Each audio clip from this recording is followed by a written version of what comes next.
Today we're going to start chapter 11.4, which is spheres. And the other two chapters, all we did was volume. For spheres in particular, we're going to do both volume and surface area only because the formulas are that easy. So might as well just get them both taken care of. The volume of a sphere is 4/3 pi r cubed. The surface area of a sphere is 4 pi r squared. In both cases, there's two variables in the formulas. For volume, the variables are r for radius and v for volume. For surface area, it's r for radius, sa for surface area, or you can just use s for surface area if you want to. If I know the radius, I can find the volume. If I know the radius, I can find the surface area. If I know the volume, I can find the radius. If I know the surface area, I can find the radius. So again, that's how formulas typically work. If you know something in the formula, you can find other things in the formula. Example 1 is a straightforward problem. It says find the volume of the surface area of the sphere with a radius of 5 inches. So they're telling us the radius. They're asking us for both of these things. So if they tell me the radius, I'm going to cube the radius multiplied by 4/3 pi. I'm going to square the radius multiplied by 4 pi.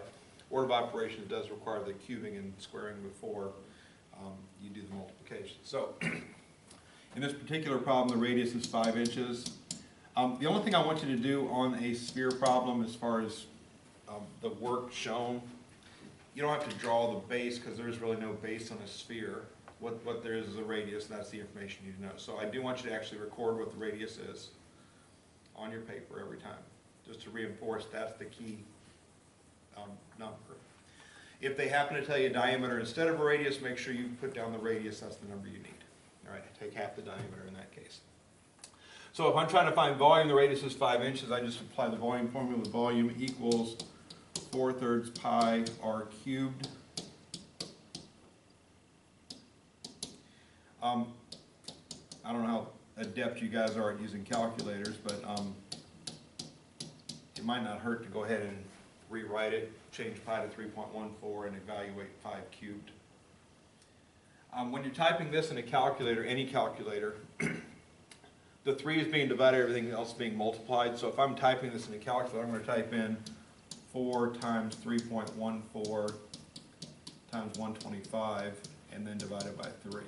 That'd be the order that I'd type it in. It doesn't matter if you did the divided by 3 prior to that, but I just like to put, there's only one thing being divided, I'd like to put that last personally. So I should have that open before I started recording. We'll wait patiently as it opens. There we go.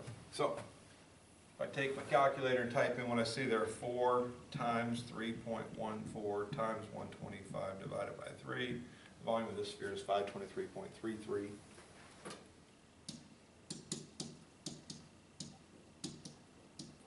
Unit of length is inches, so volume is going to be cubic inches. It also asks us for the surface area of the sphere. Again, the radius is 5 inches, so I just apply the surface area formula. Surface area equals 4 pi r squared. Again, if you just rewrite it with pi being 3.14, and 5 squared, of course, is 25. So it's just straight multiplication. 4 times 3.14 times 25 comes out to 314.